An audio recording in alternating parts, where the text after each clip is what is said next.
భవ్య పుణ్యక్షేత్రం వేములవాడ. నరేంద్ర మోడీ గారు వేములవాడ పుణ్యక్షేత్రానికి వచ్చిన తర్వాత ఆ దేవాలయం గ్రాఫ్ ఏ రకంగా చూస్తాం. మోడీ గారు చెప్తా ఉన్నారు టెంపుల్ టూరిజం అని. దేవాలయాలు అభివృద్ధి చేసినట్టయితే కొన్ని వేలాది మందికి ఓ రకంగా ఉపాధి కల్పిస్తూ ఉన్నారు.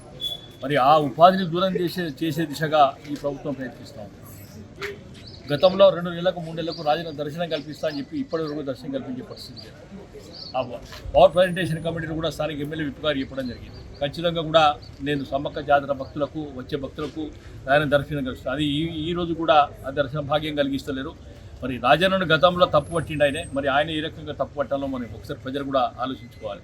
మరి ఈ ఆధ్యాత్మిక క్షేత్రంలో సనాతన ధర్మంతోని మనం రోజు భగవంతుని పూజిస్తూ ఉన్నాం.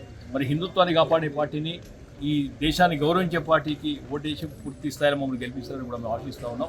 ఖచ్చితంగా కూడా గెలుస్తున్న విశ్వాసం ఉంది కనుక ప్రజలు కూడా ఒక్కసారి భారతీయ జనతా పార్టీ మరొకసారి కూడా అవకాశం కోరుతా ఉన్నాం. భారత్ మాతకి.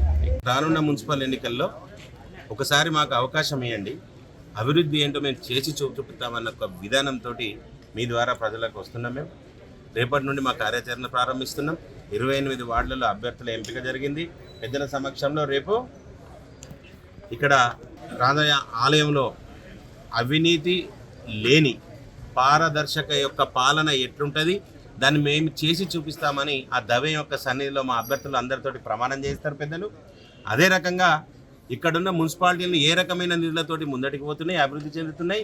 కేంద్ర ప్రభుత్వం యొక్క నిధులతో పాటు గౌరవ పార్లమెంటు సభ్యులు తెచ్చే CSR నిధుల ద్వారా ఇక్కడున్న విద్యా వైద్యం మీద ఏ రకమైన దృష్టిని కేంద్రీకరించారు వారు బండి సంజయ్ కుమార్ గారు. వీటన్నింటినీ ప్రజలకు తీసుకుపోతాం. పారదర్శకమైన పాలన, అవినీతి లేని పాలన.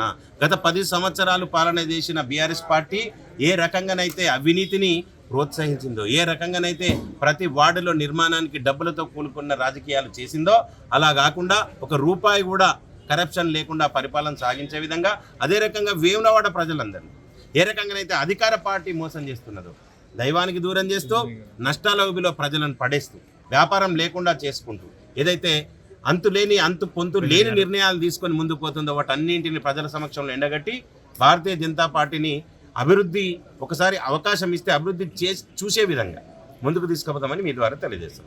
ఈరోజు వేములవాడ మున్సిపాలిటీలో పోటీ చేస్తున్న అభ్యర్థులను ప్రతి వార్డుకు ఇన్ఛార్జీలను నియమించడం, ఆ అభ్యర్థుల యొక్క సమావేశం ఇవాళ ఏర్పాటు చేసుకోవడం జరిగింది. రేపు బీఫామ్లు, రేపు ఎల్లుండి బీఫామ్ సబ్మిట్ చేస్తాం. రేపు ఉదయం 9 గంటలకు రాజన్న గుడిలో వారి దర్శనం చేసుకొని వారి ఆశీస్సులు తీసుకొని అక్కడ జరుగుతున్నటువంటి పనులలో జరుగుతున్న అవకతవకలను, అవినీతి అన్ని కూడా ఒకసారి పర్యవేక్షణ చేస్తాం.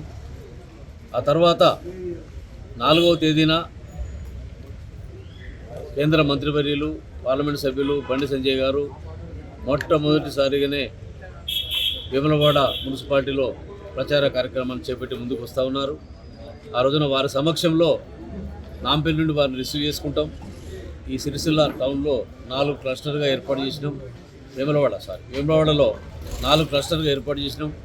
ఒక్కొక్క క్లస్టర్లో 5-6 వార్డుల నుండి సమీకరణ జరుగుతుంది. అక్కడ ఈ ప్రభుత్వం యొక్క వైఫల్యాలపైన, గత పాలక మండలి వైఫల్యాలపైన ఛార్జ్షీట్ను దాఖలు చేస్తాం. అదేవిధంగా కేంద్ర ప్రభుత్వం ద్వారా ఈ మున్సిపాలిటీ గెలిస్తే దీన్ని ఏ విధంగా టెంపుల్ సిటీగా మార్చుతాం, అండర్గ్రౌండ్ డ్రైనేజ్ చేస్తాం, ఏ విధంగా స్మార్ట్ సిటీగా దీన్ని మారుస్తామనే ప్రధానమైన అంశాలపైన చాలా స్పష్టంగా బండి సంజయ్ గారు ప్రజలకు చెప్పబోతారు. ఆ యొక్క నినాదాలు తీసుకొని మా అభ్యర్థులందరూ కూడా ఇంటింటికి ప్రచారం చేసి విజయడంకాన్ని మోగించడానికి కొరకు ఈనాడు శ్రీకారం చుట్టినాం. సమయం తక్కువ అభ్యర్థులు పిలవగానే పెద్ద సంఖ్యలో వచ్చి ఉత్సాహం చూపెడుతున్నందుకు నాకు చాలా సంతోషంగా